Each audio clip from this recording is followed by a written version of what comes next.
मुख्यमंत्री के कामकाज को लोग कैसे देखते हैं वो भी देख लीजिए। अपने चीफ मिनिस्टर के काम से क्या छत्तीसगढ़ की जनता खुश है? कितने लोग खुश हैं, कितने लोग नाखुश हैं? आपकी स्क्रीन पर उसका डेटा आने जा रहा है। तो सीएम के काम पर भूपेश बघेल ने जो काम किया 5 वर्षों में, 44% लोग कहते हैं शानदार काम किया। 8 to 10 के स्केल पर, मतलब अगर आप 1 से 10 आपका पैमाना है तो लोगों ने अगर 8 से लेकर के 10 नंबर के बीच आंका होगा तो ये 44% लोग हैं। औसत हैं ऐसा कहने वाले 15% लोग हैं और खराब हैं ऐसा 41% लोगों ने कहा। तो इसमें भी आप देखिए लगभग 59-60% लोग मानते हैं कि ठीक सरकार चलाई, बहुत अच्छी सरकार चलाई भूपेश बघेल ने। तो एक थम्स अप है ये भूपेश बघेल के लिए, ये आपको जो है साफ इस सर्वे के अंदर दिखाई दे रहा है। अब सीटों में इसका कितना ऊपर नीचे होगा ये भी हमको आगे जब हम बात करेंगे सेंट्रल छत्तीसगढ़ की, तब हमें इसकी असलियत पता चलेगी। अभी लेकिन बीजेपी के कैंपेन की अभी हम ज्यादा बात कर रहे हैं, तो अभी अमित शाह जी रमन सिंह के नॉमिनेशन में गए थे 2 रोज पहले, हर्षवर्धन जी, और वहां ऐसा लगा कि बीजेपी ने कुछ स्पार्क छोड़ने की कोशिश की है। वहां पोलराइजेशन वाला ही मुद्दा था। वहां एक हिंदू युवक की हत्या का मामला जो है उसको गृहमंत्री ने उठाया और उन्होंने कहा कि ये लिंचिंग हुई है। वहां से ऐसा लगा बीजेपी शायद खड़ा होना चाह रही है राज्य में।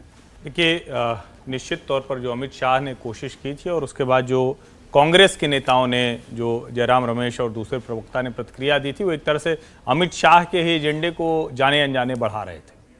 कवर्धा का हिंदू मुस्लिम जो सांप्रदायिक तनाव था वो सबको याद है, लेकिन होता क्या है राजनीति में, जिसको अभी सज्जन जी ने भी कहा और जो सबसे महत्वपूर्ण है कि क्या लोगों की याद में आप उसको चिपका पाते हैं क्या। अभी देखिए बहुत साफ साफ दिख रहा है, ये सर्वे जो बता रहा है 44% कह रहे हैं शानदार, 41% कह रहे हैं खराब। यानी भारतीय जनता पार्टी और कांग्रेस दोनों के ये पक्के वाले मतदाता हैं। ये 15% है जो तय करता है किसी सरकार की नीति के आधार पर।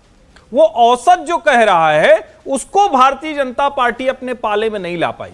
पिछला जो चुनाव था 2018 का, ये 15% मतदाता भी भारतीय जनता पार्टी के खिलाफ गया था, कांग्रेस के पक्ष में गया था, इसीलिए क्लीन स्वीप जैसी स्थिति हुई थी। लेकिन आज भारतीय जनता पार्टी जिसको कहते हैं ना, और मैं यहां रमन सिंह का दोष बहुत नहीं मानता हूं, कोई भी 15 साल का मुख्यमंत्री होगा वो उसी तरह से लोगों के बीच में जाएगा, पार्टी के नेता उसके आने पर उठ के खड़े हो जाएंगे। आधे से ज्यादा लोगों को उन्होंने पदाधिकारी बनाया है, मंत्री बनाया, तो उनकी हिम्मत नहीं होती।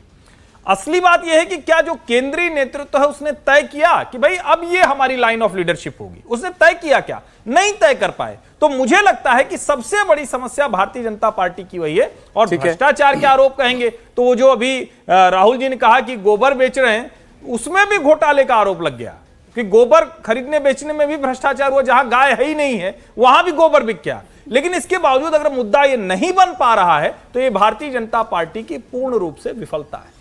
लेकिन मानते हैं नेताओं का कमाल ना, बिना गाय के भी गोबर हो जाता है। चलिए, छत्तीसगढ़ का सर्वे अभी आपके सामने खुलेगा जब 64 सीटें हम सेंट्रल छत्तीसगढ़ की आपके सामने रखेंगे, लेकिन उसके लिए थोड़ा सा इंतजार करना पड़ेगा आपको, थोड़ा सा सस्पेंस बाकी है। क्या छत्तीसगढ़ के अंदर बीजेपी कमबैक करेगी या भूपेश बघेल फिर सरकार बनाएंगे, इसका जवाब मिलेगा आपको। फिलहाल एक ब्रेक।